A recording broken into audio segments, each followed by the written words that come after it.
इतिहास में ही नहीं बल्कि हम देशवासियों के हृदय में भी है। आज देश भर में एकता का संदेश लेकर आगे बढ़ रहे हमारे ऊर्जावान साथी भारत की अखंडता के प्रति अखंड भाव के प्रतीक है। ये भावना हम देश के कोने कोने में हो रही राष्ट्रीय एकता परेड में, स्टैच्यू ऑफ यूनिटी पर हो रहे आयोजनों में भली भांति देख रहे हैं। साथियों, भारत सिर्फ एक भौगोलिक इकाई नहीं है बल्कि आदर्शों, संकल्पनाओं, सभ्यता, संस्कृति, इसके उदार मानकों से परिपूर्ण राष्ट्र है। धरती के जिस भूभाग पर हम 130 करोड़ से अधिक भारतीय रहते हैं, वो हमारी आत्मा का, हमारे सपनों का, हमारी आकांक्षाओं का अखंड हिस्सा है। सैकड़ों वर्षों से भारत के समाज में, परंपराओं में लोकतंत्र की जो मजबूत बुनियाद विकसित हुई, उसने एक भारत की भावना को समृद्ध किया है। लेकिन हमें यह भी याद रखना है कि नाव में बैठे हर मुसाफिर को नाव का ध्यान रखना ही होता है। हम एक रहेंगे तभी आगे बढ़ पाएंगे। देश अपने लक्ष्यों को तभी प्राप्त कर पाएगा। साथियों, सरदार पटेल हमेशा चाहते थे कि भारत सशक्त हो, भारत समावेशी भी हो, भारत संवेदनशील भी हो और भारत सतर्क भी हो, विनम्र भी हो, विकसित भी हो।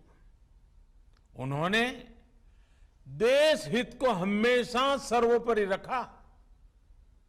आज उनकी प्रेरणा से भारत बाहरी और आंतरिक हर प्रकार की चुनौतियों से निपटने में पूरी तरह से सक्षम हो रहा है। पिछले 7 वर्षों में देश ने दशकों पुराने अवांछित कानूनों से मुक्ति पाई है।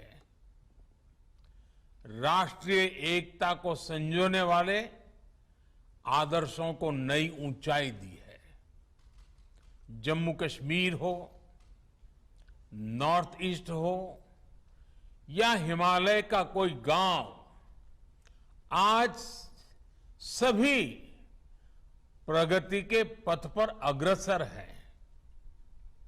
देश में हो रहा आधुनिक इंफ्रास्ट्रक्चर का निर्माण देश में भौगोलिक और सांस्कृतिक दूरियों को मिटाने का काम कर रहा है।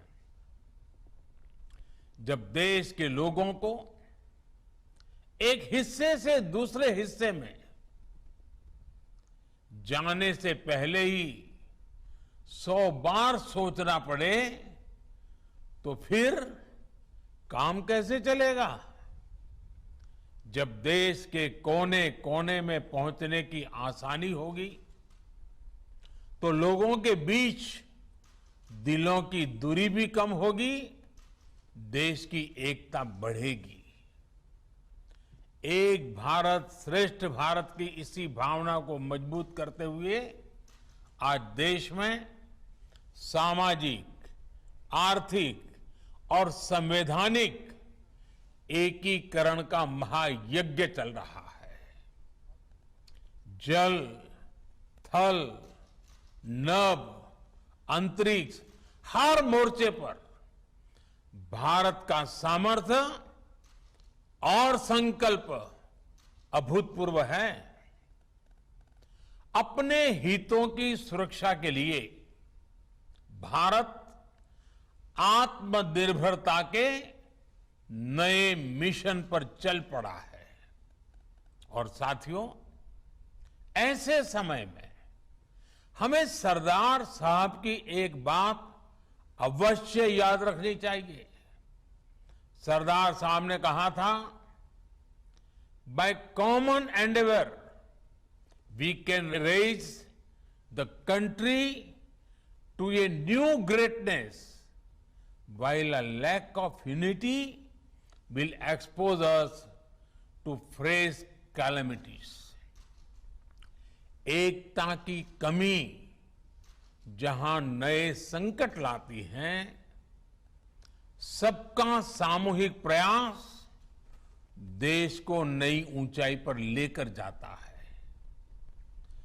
आजाद भारत के निर्माण में सबका प्रयास जितना तब प्रासंगिक था, उससे कहीं अधिक आजादी के इस अमृत काल में होने वाला है। आजादी का यह अमृत काल विकास की अभूतपूर्व गति का है, कठिन लक्ष्यों को हासिल करने का है। यह अमृत काल सरदार साहब के सपनों के भारत के नवनिर्माण का है। साथियों, सरदार साहब हमारे देश को एक शरीर के रूप में देखते थे, एक जीवंत इकाई के रूप में देखते थे। इसलिए उनके एक भारत का मतलब ये भी था कि जिसमें हर किसी के लिए एक समान अवसर हो, एक समान सपने देखने का अधिकार हो। आज से कई दशक पहले उस दौर में भी उनके आंदोलनों की ताकत ये होती थी कि उनमें महिला, पुरुष, हर वर्ग, हर पंथ की सामूहिक ऊर्जा लगती थी। इसलिए आज जब हम एक भारत की बात करते हैं, तो उस एक भारत का स्वरूप क्या होना चाहिए?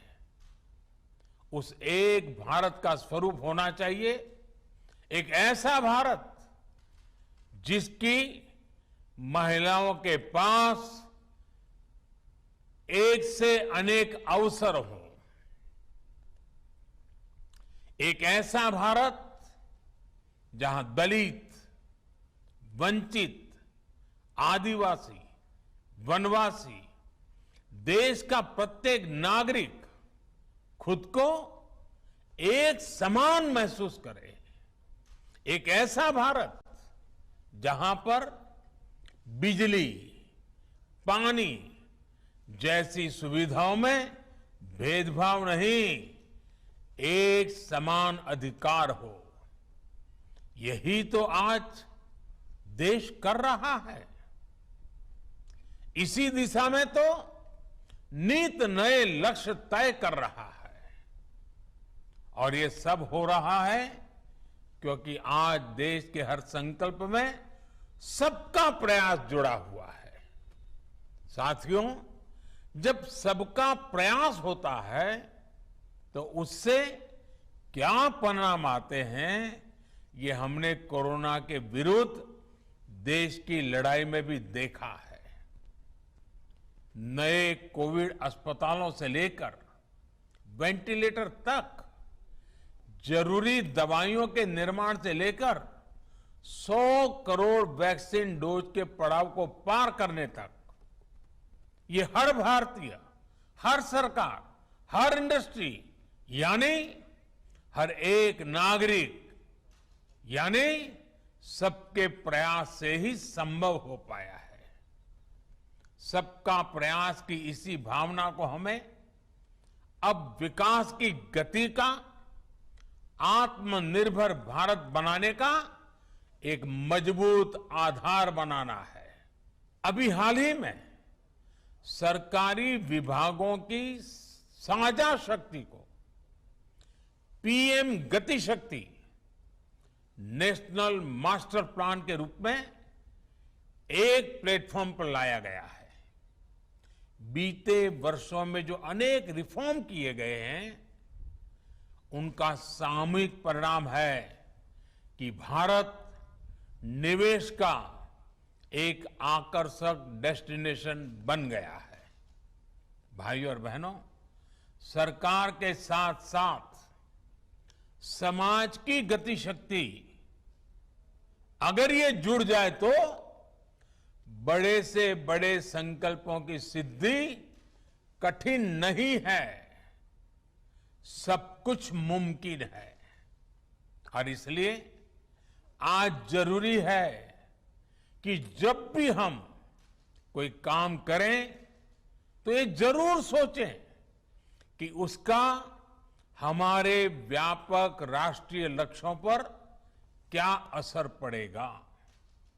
जैसे स्कूल कॉलेज में पढ़ाई करने वाला युवा एक लक्ष्य लेकर चले कि वो किस सेक्टर में क्या नया इनोवेशन कर सकता है। सफलता असफलता अपनी जगह पर है, लेकिन कोशिश बहुत जरूरी है।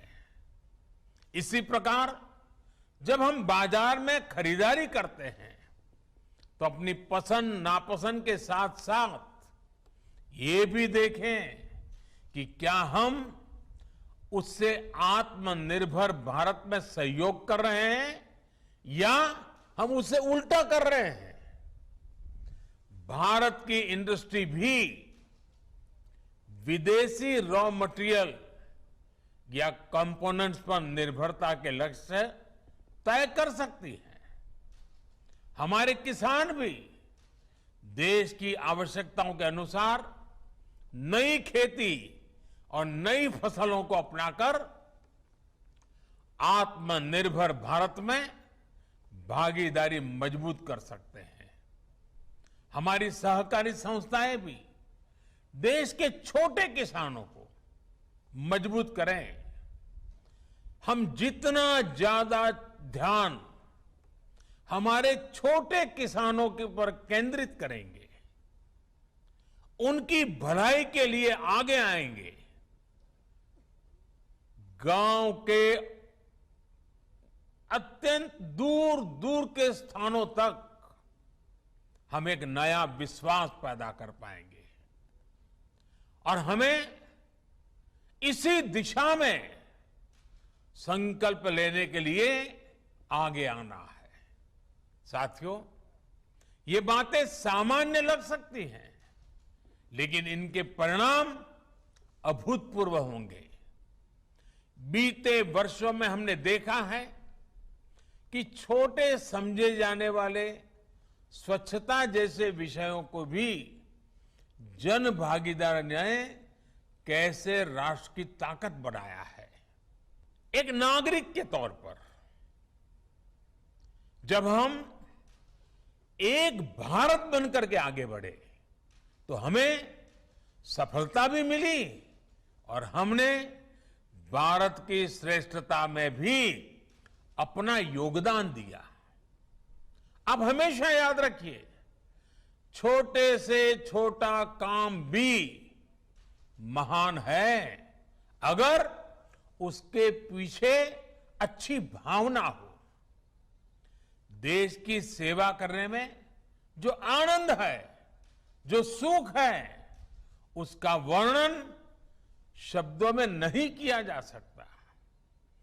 देश की अखंडता और देश की एकता के लिए अपने नागरिक कर्तव्यों को पूरा करते हुए हमारा हर प्रयास ही सरदार पटेल जी के लिए सच्ची श्रद्धांजलि है। अपनी सिद्धियों से प्रेरणा लेकर हम आगे बढ़े, देश की एकता, देश की श्रेष्ठता को नई ऊंचाई दे, इसी कामना के साथ आप सभी को फिर से राष्ट्रीय एकता दिवस की बहुत बहुत बधाई। धन्यवाद। बहुत बहुत बहुत धन्यवाद माननीय प्रधानमंत्री महोदय आपका। हम माननीय प्रधानमंत्री महोदय के संदेश से प्रेरणा लेंगे एवं माननीय गृह मंत्री महोदय के मार्गदर्शन से संकल्पबद्ध होंगे। माननीय